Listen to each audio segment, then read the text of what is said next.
تو چلیے آج ہم تفصیل سے بات کرتے ہیں مولانا آزاد نیشنل اردو یونیورسٹی یعنی مانو کے 2026-27 داخلوں کے بارے میں۔ اس پوری گائیڈ میں ہم ایک ایک قدم کو سمجھیں گے۔ سب سے پہلے تو یہ سوال کہ مانو ہی کیوں؟ تو دیکھیے، یہ ایک سینٹرل یونیورسٹی ہے جسے نیک کی طرف سے A+ گریڈ ملا ہوا ہے، اور یہ اپنے آپ میں اس کے اعلیٰ تعلیمی معیار کی ضمانت ہے۔ اس پورے سفر کو آسان بنانے کے لیے ہم نے اسے 5 حصوں میں تقسیم کیا ہے۔ ہم مانو کے تعارف سے شروع کر کے کورسز اپلائی کرنے کا طریقہ، فیس اور آخر میں اسکالرشپ اور اسٹوڈنٹ سپورٹ پر بات کریں گے۔ ٹھیک ہے، تو آئیے پہلے سیکشن میں غوطہ لگاتے ہیں۔ آخر مانو ہے کیا، اور وہ کیا چیز ہے جو اسے دوسری یونیورسٹیوں سے منفرد بناتی ہے؟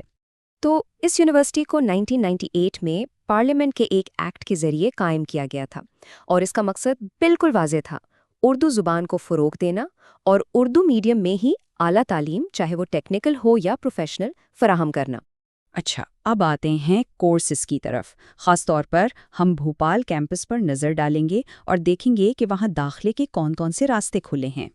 تو دیکھیے، بھوپال کیمپس جو ہے نا، وہ ٹیچر ٹریننگ کا ایک بہت بڑا مرکز ہے۔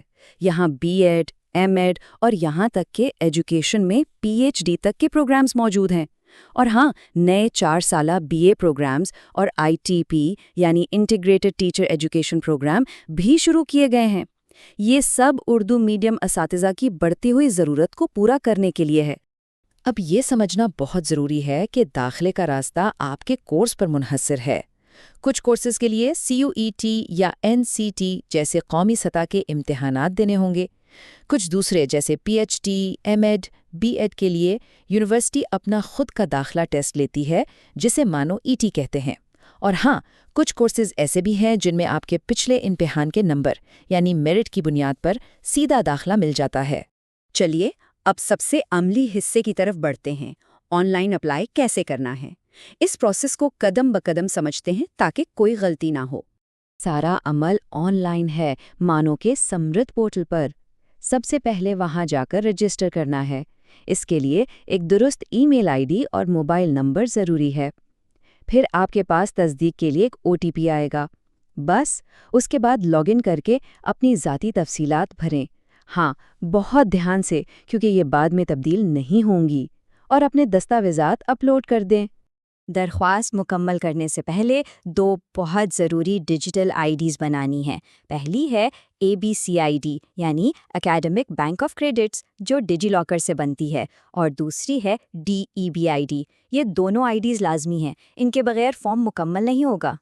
فارم بھرنے سے پہلے بہتر ہے کہ یہ سارے دستاویزات اسکین کر کے اپنے پاس تیار رکھیں۔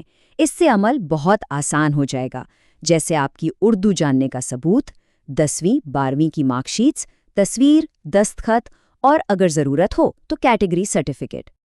اچھا، دستاویزات تو ہو گئے، اب بات کرتے ہیں وقت اور پیسے کی، یعنی اہم تاریخیں اور فیس کیا ہیں۔ اس ٹائم لائن کو دھیان سے دیکھیے۔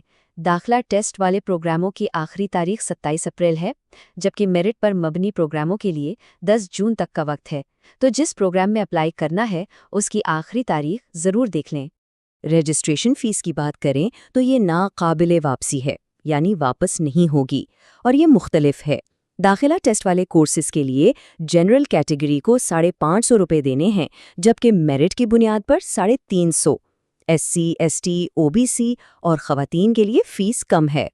اور یہ یونیورسٹی کا ایک بہت ہی اہم قانون ہے۔ سوائے زبان کے مضامین کے باقی تمام امتحانات کے جوابات صرف اور صرف اردو میں ہی لکھنے ہوں گے۔ اگر کوئی طالب علم اردو میں جواب نہیں لکھتا تو اسے کوئی نمبر نہیں ملیں گے۔ اس بات کا خاص خیال رکھیں۔ چلیے آخر میں بات کرتے ہیں اسٹوڈنٹ سپورٹ کی۔ یونیورسٹی طلباء کی مدد کے لیے کیا کرتی ہے، خاص کر مالی امداد یعنی اسکالرشپ کے معاملے میں؟ اگر بھوپال کیمپس میں داخلہ لے رہے ہیں تو MPTAS اسکالرشپ ایک بہت اچھا موقع ہو سکتی ہے۔ یہ مدھیہ پردیش کے SC، ST اور OBC طلباء کے لیے ہے۔ بس کچھ شرطیں ہیں، جیسے آپ MP کے مستقل رہائشی ہوں، آپ کے خاندانی آمدنی ایک حد سے کم ہو، اور آپ کا بینک اکاؤنٹ آدھار سے لنک ہو۔ اس اسکالرشپ کو حاصل کرنے کے لیے MPTAS پورٹل پر جا کر ایک EKYC عمل مکمل کرنا لازمی ہے۔ یہ آدھار پر مبنی تصدیق ہے، بہت آسان سا عمل ہے جہاں آپ کو اپنا آدھار نمبر ڈالنا ہے اور OTP سے تصدیق کرنی ہے۔ اور ہاں، اگر پورے عمل میں کہیں بھی کوئی پریشانی آئے، کوئی سوال ہو تو گھبرانے کی ضرورت نہیں۔ یونیورسٹی نے مختلف سوالات کے لیے ہیلپ ڈیسک، ای میلز اور فون نمبرز دیے ہیں، آپ ان پر رابطہ کر سکتے ہیں۔ تو مانو میں داخلے کی پوری جانکاری اب آپ کے پاس ہے۔ ایک بہترین مستقبل آپ کا انتظار کر رہا ہے۔ سوال یہ ہے، کیا آپ تیار ہیں؟